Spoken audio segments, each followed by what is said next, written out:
하나님의 마음이라는 제목으로 함께 말씀 나누기 원합니다. 우리가 사는 세상 소통보다는 불통의 시대다, 불통의 시대에 살고 있다, 이런 이야기들을 합니다. 그렇기 때문에 소통이 얼마나 중요한가 강조되어지고 있는 시대입니다. 사람 사이에도 같은 언어를 쓰더라도 외국어는 못 알아듣겠지만 같은 언어를 쓰는 같은 민족이랄지라도 이 대화가 안 돼서 답답함을 경험합니다. 그래서 세대 차이가 난다, 이런 이야기들도 하지 않습니까? 가족까지도 또 대화가 잘 되지 않는 그런 시대를 살고 있습니다. 혈관이나 배관들이 꽉 막히면 깨지거나 터지게 되죠. 그래서 큰 위험을 경험하기도 합니다. 가족 간 대화 단절뿐 아니라 정치인들 야당 여당 늘 불통 아닙니까? 온전히 대화가 되는 적이 많지 않죠. 기업 간도 마찬가지고 또 국가 간 대화가 불통되는 경우들이 있죠. 그래서 이것이 갈등을 야기하기도 합니다. 그리고 심하면 분열을 야기하게 되고 더 심하면 전쟁까지 발발하는 안타까운 상황들을 경험하기도 합니다. 죄인들이 꽉 막힐 때가 문제죠. 원래 창조 때에 아담과 하와에게 엄청난 지능을 주시고 예술성을 주시고 그들이 기쁘고 즐겁게 노동하면서 살게 하셨죠. 그런데 범죄함으로 말미암아 죄인들이 꽉 막힌 사람이 되고 지성 말살이 일어나기 시작합니다. 그래서 이상한 사람으로 변질되어지는 죄인들의 모습을 보게 되어집니다. 그래서 이 소통에 있어서 그들의 의도를 알고 특별히 마음을 알아주는 것이 대단히 중요한 것입니다. 문제는 신앙세계에도 불통이 있다는 거죠. 신앙세계에 오히려 하나님의 사역을 하는 사람들, 하나님의 사람이라고 하는 사람들조차도 하나님과 소통이 일어나지 않고 불통하는 사역자들이 있었습니다. 오늘 본문에 보면 그 한 사람의 선지자를 만나게 되죠. 그의 이름이 바로 요나 선지자였습니다. 그래서 요나스의 배경을 먼저 살펴보면 경제적으로 최고의 부를 누리고 있습니다. 정치적으로 안정과 그리고 막강한 국방력을 자랑하는 그런 시대가 되었습니다. 선왕들이 잃어버렸던 그 많은 영토를 회복했던 이스라엘의 최대 전성기라고 하면 다윗과 솔로몬 시대죠. 그때에 방불한 엄청난 그런 부강한 나라로 일으킨 한 왕이 있었습니다. 그가 바로 열왕기하 14장에 보면 여로보암 2세죠. 여로보암 2세 때에 이스라엘이 엄청난 부흥기를 경험하게 됩니다. 요아스의 아들 여로보암 2세가 예후 왕가의 네 번째 왕이고 이스라엘의 13번째 왕으로 즉위하게 됩니다.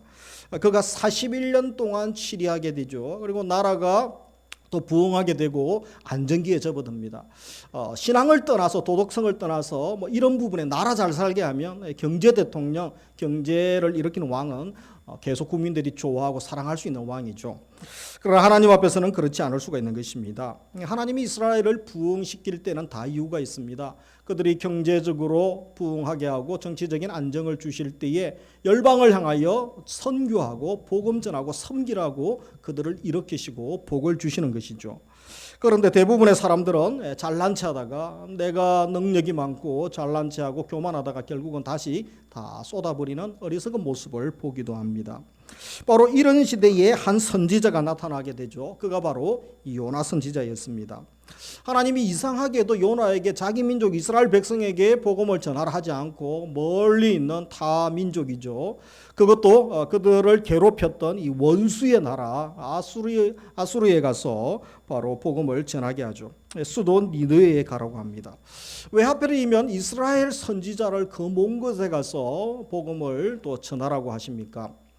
여기서 우리가 하나님의 마음을 알아야 되는 것입니다. 하나님께서 이스라엘 백성들에게 엄청난 사랑을 부어주시고 선지자를 보내어서 지금 잘못된 길로 가고 있기 때문에 회개하고 다시 돌이켜서 하나님과의 깊은 교제 가운데 나아가기를 원하신다고 여러 번 말씀을 하시고 타이르시고 경고도 하십니다. 그런데 그 말씀을 듣고 이들이 회개하기는커녕 오히려 선지자를 때리고 죽이기도 합니다. 그리고 산당에서 제사를 드리고 또 우상을 가져와 섬기고 성적으로 점점 문란에 빠지게 되어졌던 것이죠. 그래서 한 선지자로부터 하나님이 경고하고 계시는 장면이 요나서 1장으로부터 시작하고 있습니다. 그래서 오늘 말씀을 통하여 첫 번째 함께 나누기 원하는 것은 우리 하나님은 말씀하시는 분이십니다.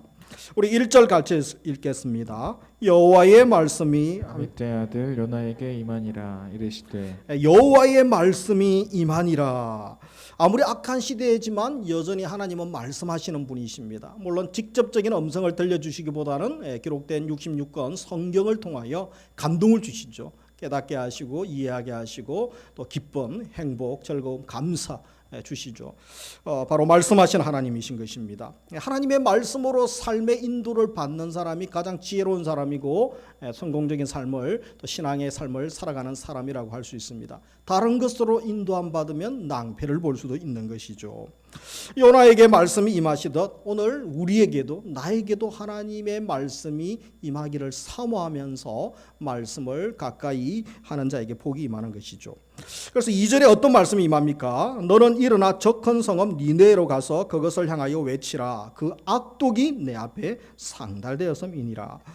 하나님이 열방의 통치자시기 때문에 모든 민족들, 모든 사람들의 행위를 모르시는 분이 아니십니다. 너무 바쁘시고 능력이 한계가 있기 때문에 그쪽은 내가 보고를 못 받았구나, 그쪽은 내가 잘 모르겠구나, 그렇게 말씀하시는 분이 아니십니다. 행위를 다 달아보십니다. 세계의 지배자인 그 당시의 강대국이 아수르죠. 그래서 이들의 악함이 얼마나 이들이 사악하였는가, 죄악이 하나님 앞에 상달되었다라고 합니다. 창세기에만 보아도 벌써 죄악이 관영하였다고 하죠. 그래서 하나님께서 벌써 아담 이후에 10대 손밖에 되지 않았는데 노아 시대 때에 세상을 물로 심판하실 것을 예고하시고 그렇게 하셨죠. 소돔과 고모라 뿐 아니라 또 로마 폼페이 다 또 화산으로 불로 심판하시는 것도 보게 됩니다. 하나님이 모르시는 것이 아니라는 것입니다. 자녀들만 지켜보시는 것이 아니라 이 세상 모든 사람들, 불신자들의 삶과 행동도 하나님이 다 보고 계시는 것이죠. 악으로 뒤덮인 세상이라고 하나님 공의가 땅에 떨어지고 하나님이 일하시지 않고 하나님의 공의가 제대로 집행되지 않는 것처럼 보이지만 결코 하나님이 모르시거나 능력이 부족하시거나 하나님이 늙으셔서 아무 일도 못하신다는 것이 아님을 알아야 됩니다. 뿌리가 득세하고 또 너무 우리가 억울해할 필요가 없는 것입니다. 하나님의 때가 있고 하나님의 때가 되면 요나에게 말씀하셔서 또 니느웨에 가서 마지막 심판을 예고하게 하시고 하나님이 원하시면 얼마든지 집행하시죠. 물론 니느웨의 요나의 선포로 나중에 회개하고 돌이킵니다. 그러나 나중에 또 얼마 지나지 않아서 범죄하게 되고 이들은 여전히 심판을 받게 되는 모습을 보게 됩니다. 그래서 우리가 기억해야 될 것은 모두가 하나님의 공의의 저울에 달려 있습니다. 제가 항상 사역하면서 늘 하나님의 긍휼을 구하며 기도하는 본문이 있습니다. 다니엘서에 보면 메네메네 대겔 우바르신, 하나님의 공의의 저울에 달려서 때가 되면 그것을 하나님이 진노를 쏟으시는 것을 봅니다. 회개하는 자는 구원과 영광을 주시지만 그 회개의 말씀을 선포해도 듣지 않는 자, 결국은 하나님이 진노를 쏟으시는 것을 보게 되죠. 아무도 피할 수가 없는 것입니다. 그래서 하나님이 세상의 악을 가만히 두지 않으십니다. 잠깐 지연되는 것처럼 보고 일하지 않는 것처럼 보일 수가 있습니다. 하나님의 맷돌은 천천히 돈다고 하죠, 신학자들이. 그러나 한 번 돌 때 완전히 빻아버린다는 사실을 우리가 명심해야 되는 것입니다. 지금 하나님의 종 요나에게 순종하기 어려운 명령이 하달됩니다. 그것은 그가 사랑하는 민족이 아니라 원수의 나라 니느웨에 가서 외치는 것입니다. 원수의 나라에 가서 외쳐도 좋은 소식 전하면 괜찮겠죠. 그러나 좋은 소식이 아닙니다. 멸망의 소식이죠. 너희 나라가 심판받아 멸망할 것이다. 자칫 잘못하면 그가 그 말하다가 죽을 수도 있는 아주 생명이 위급한 그런 위험의 상황이 될 수도 있습니다. 그래서 요나가 한 일이 무엇입니까? 두 번째, 우리 3절 같이 읽습니다.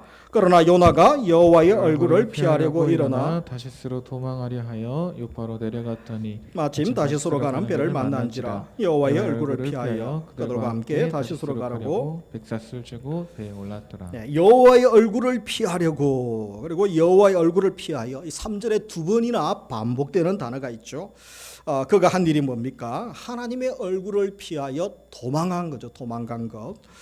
다시스가 나오죠. 이 다시스는 이제 스페인의 한 섬으로 봅니다. 파라다이스. 하나님의 말씀했던 니느웨가는 반대 지역으로 멀리, 인간이 도망갈 수 있는 가장 먼 곳으로 또 파라다이스로 도망갔던 것이죠.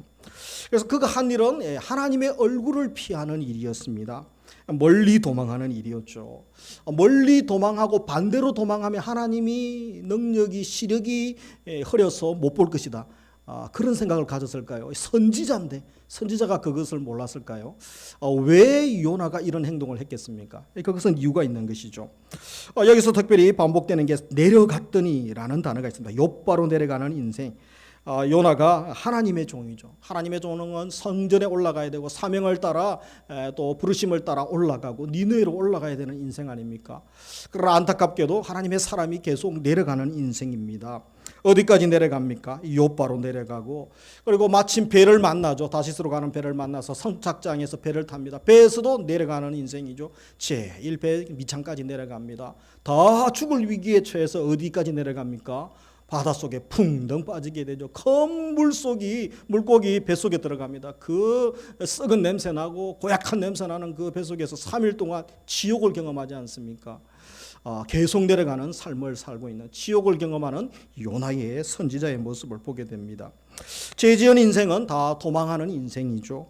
내려가는 인생이 되는 것입니다. 혹시 나도 영적으로 내려가는 삶을 살고 있지 않습니까? 하나님 앞에 나와야 되는데 하나님으로부터 점점 멀어진 삶을 살려고 하고 있지는 않습니까? 코로나 3년에 한국 교회가 30%에서 50%가 교회를 떠나고 신앙을 버리고, 또 가난한 성도죠. 그냥 집에서 교회는 안 다니고 그냥 집에서 그냥 예배 드리면 되지, 이런 생각 가진 사람들이 많아지고 있다고 합니다. 얼마나 안타깝습니까? 세상과 또 정욕과 제약 속으로 내려가는 인생, 빨리 하나님께로 올라가야 되는 것입니다. 왜냐하면 하나님과 거리를 두면 둘수록, 하나님과 멀어지면 멀어질수록 바로 사망의 골짜기를 달려가고 심판의 골짜기를 내려가고 있는 것이라는 것을 우리가 명심해야 되기 때문에 그렇습니다. 요나가 하나님의 얼굴을 피하게 된 이유, 그것은 그의 민족성과 또 그 시대의 그들의 사고, 선지자 또 그들의 유대인들의 사고에서 벗어날 수 없는 그런 한계가 있었음을 보게 됩니다. 그래서 먼저 왜곡된 선민의식, 잘못된 신학 때문이었음을 보게 됩니다. 유대인들에게는 어떤 잘못된 생각이 있냐면, 우리 유대인들만 특별한 민족이고 하나님께 선택받은 민족이고 우리만 하나님 나라 가고 나머지는 다 지옥불에 뗄감이다, 이방인들은 지옥불에 뗄감이다, 이런 나쁜 생각들을 유대인들은 가지고 있습니다. 그래서 소위 배타적인 민족주의죠. 이 국수주의적 사고방식이죠.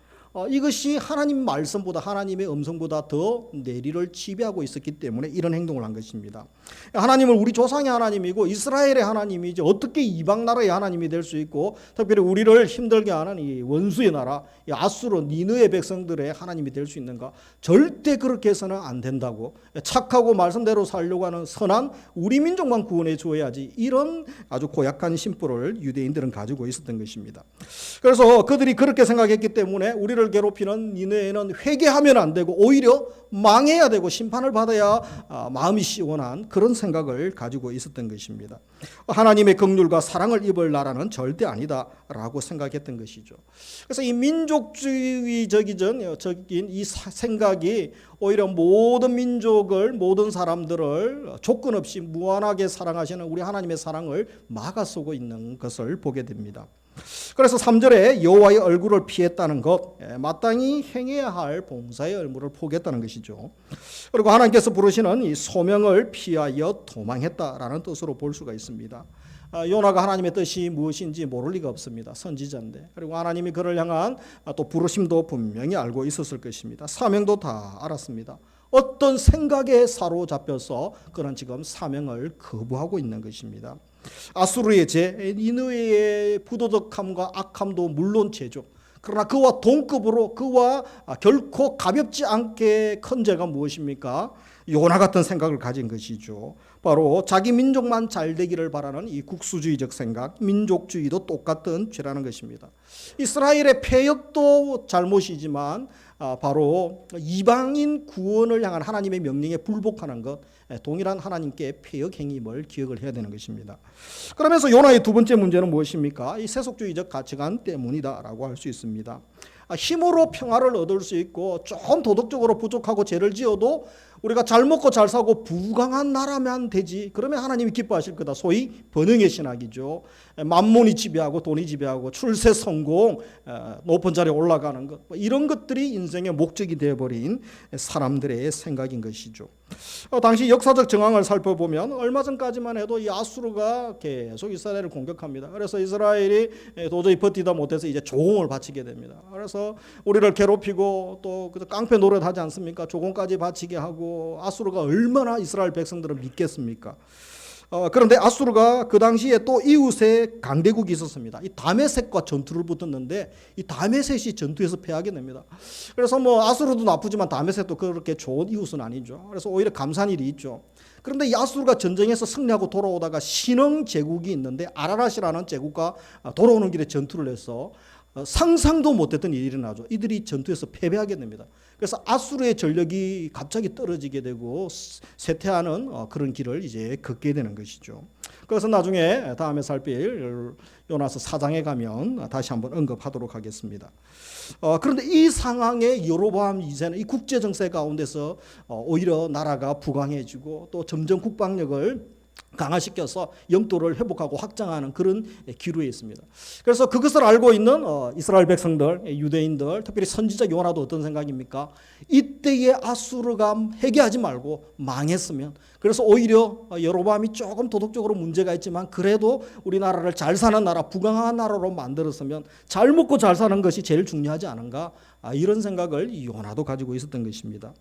비록 이스라엘 왕 여로보암 2세도 문제가 많지만 아수르 왕은 더 나쁜 놈 아닙니까? 더 나쁜 죄를 짓지 않습니까? 그리고 니느웨 백성들은 더 타락했기 때문에 저들은 반드시 회개하지 말고 저주를 받아 심판하고 망해야 됩니다. 오히려 우리가 복을 받아야 되지 않습니까? 우리가 죄를 지어도 저들보다 조금 적게 지었고 그래도 하나님 착한 일 우리도 좀 많이 하지 않았습니까? 괜찮은 도둑놈 자들이죠. 그들은 생각을 가졌던 것이죠.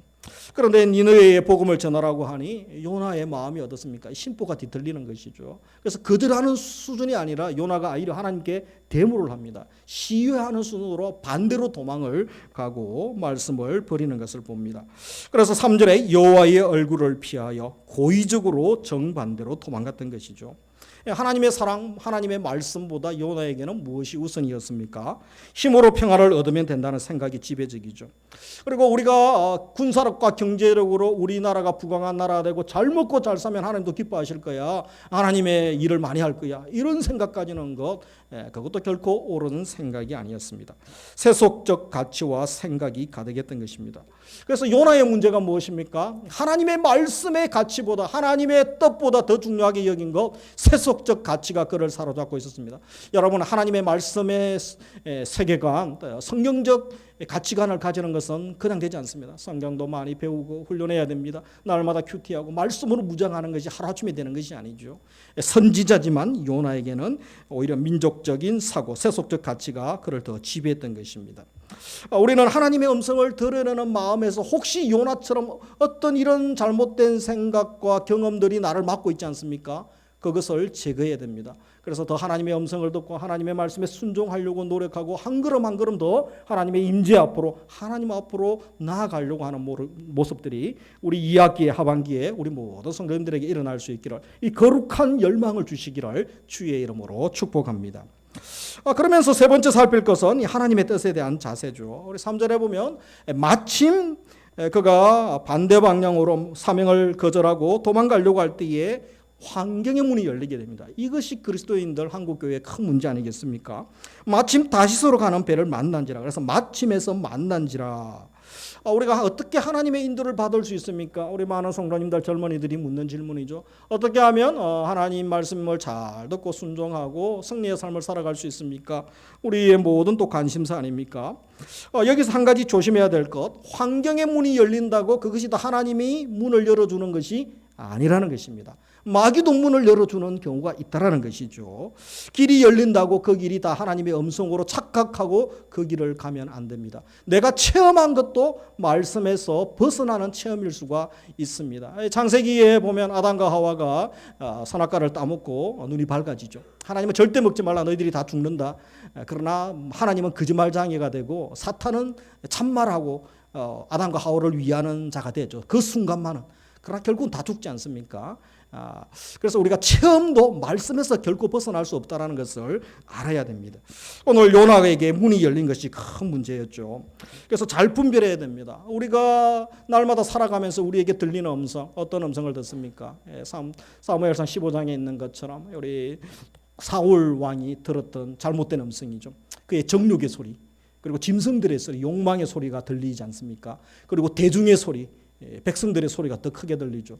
다수결의 원칙, 군중들, 요즘 유행입니다. 요즘 대세입니다.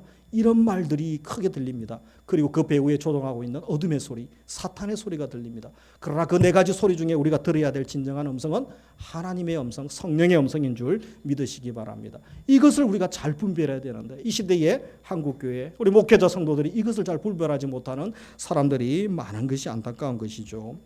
그래서 우리가 조급해서는 안 됩니다. 이 확신이 올 때까지, 마음의 평강이 올 때까지 기다려야 됩니다.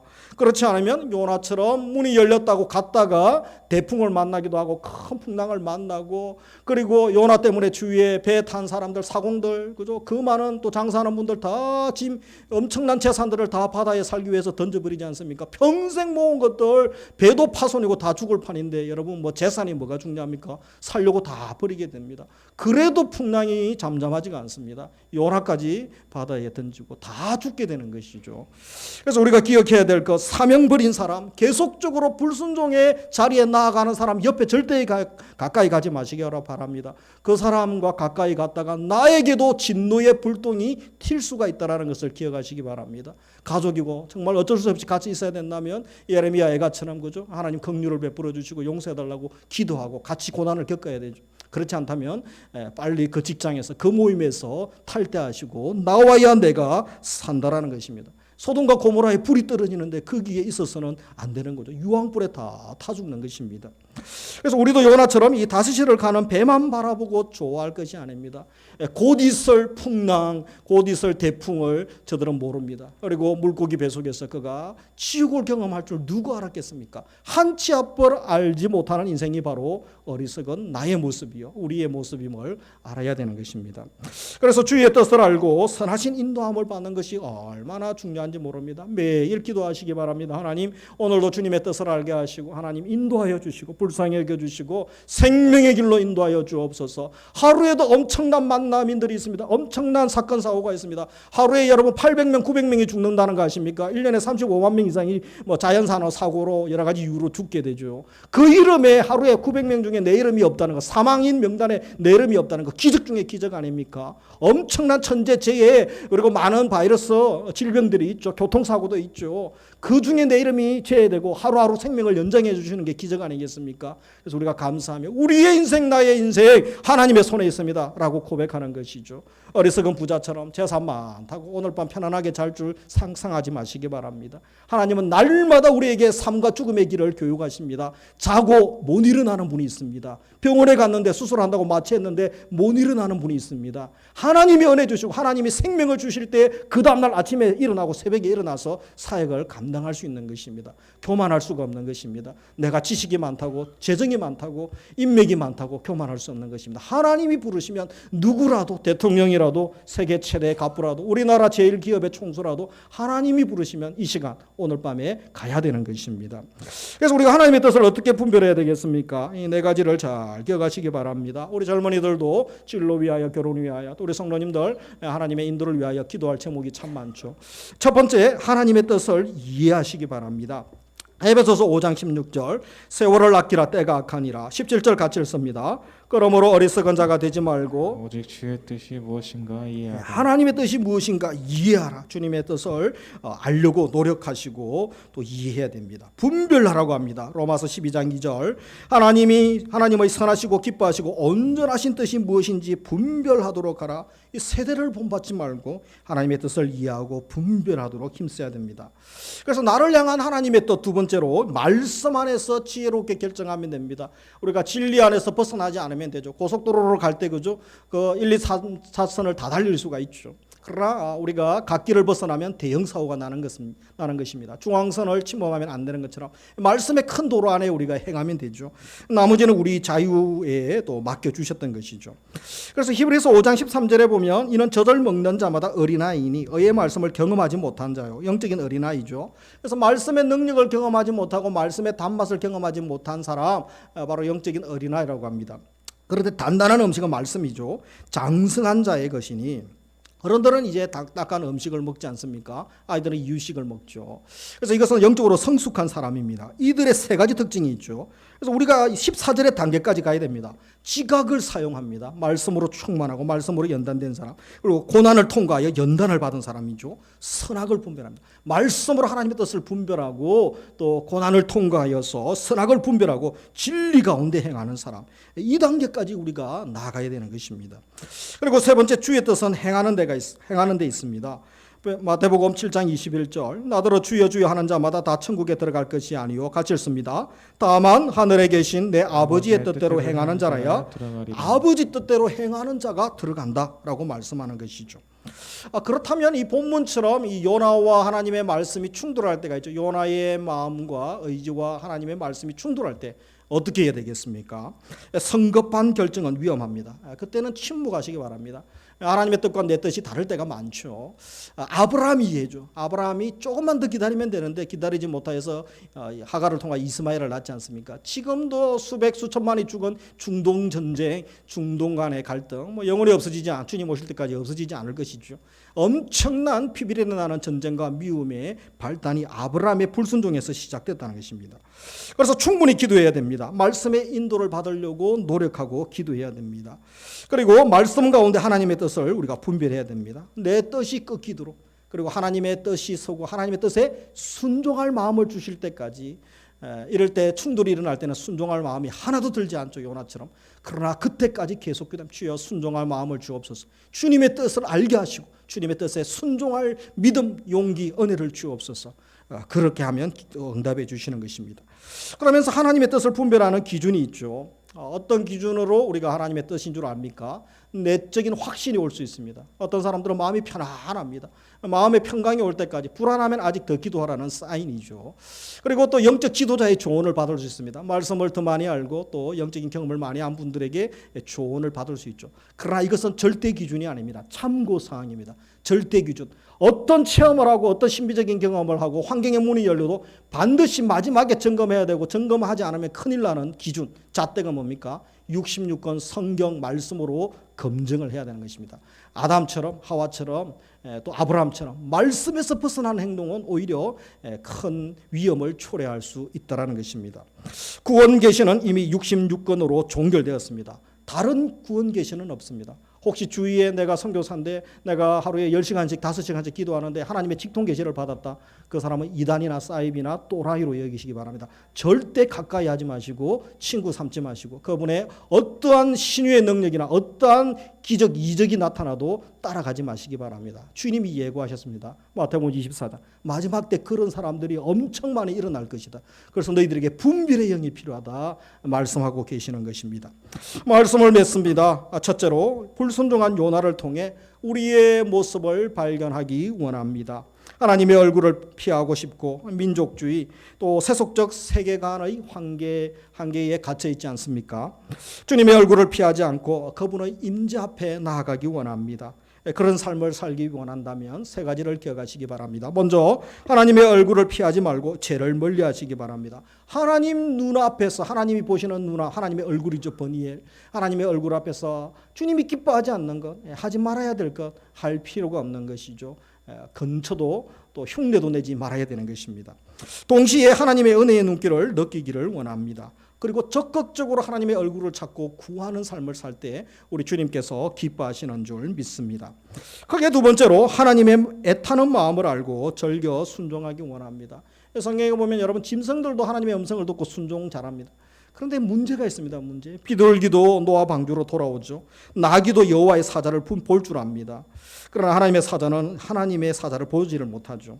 까마귀도 하나님께 순종하여 선지자를 먹여 살립니다. 소도 제 주인의 음성을 듣고 음매하고 따라옵니다. 양도 목자의 음성을 듣고 우리로 모여듭니다. 그런데 하나님의 사랑을 그렇게 많이 받은 이스라엘 백성들은 하나님의 음성을 듣기를 거부하고 불순종의 길, 사망의 길로 달려가고 있습니다. 그래서 부르면 부를수록 뿔난 송아지처럼 더욱더 죄악의 늪으로 달려가는 모습을 봅니다. 더 큰 문제가 무엇입니까? 주의 마음을 알고 주의 마음을 전하고 주의 사랑을 전해야 될 선지자도 말씀에 불순종하고 반대로 도망가고 오히려 요나서 4장에 가면 선지자가 하나님 앞에 대어들고 분노를 표하고 있습니다. 어떻게 이런 단계까지 갈 수 있습니까? 돈의 노예가 되어버린 세상, 경제적 풍요에 빠져 있는 세상, 또 오락을 찾고 자기 사랑이 충만한 세상 가운데 우리가 살고 있습니다. 혹시 나의 모습이 그렇고 내가 이런 삶 가운데 살고 있지 않는지, 노출되어 있지 않는지 우리의 모습을 돌아볼 수 있기 원합니다. 오늘도 하나님의 마음을 깨닫고 하나님의 뜻을 품는 복된 자녀들 되시기를 주의 이름으로 축복합니다. 그리고 이번 한 주간 살아가실 때도 주의 얼굴을 피하지 마시고 적극적으로 주님을 찾고 구하기 원합니다. 주님의 뜻이 어디겠습니까? 주님의 마음이 무엇입니까? 주님이 얼마나 기뻐하십니까? 아무도 찾지 않는데 너가 내 뜻을 알기를 원하는구나. 너가 나의 마음을 알기를 원하는구나. 하나님이 사랑을 부어주시고 하나님의 마음과 은혜를 부어주시지 않겠습니까? 한 주간도 그 마음을 아시고 즐거이 순종하는 복된 자녀들 다 되시기를 주님의 이름으로 축복합니다. 우리 이 시간 말씀 생각하시면서 함께 찬양하겠습니다.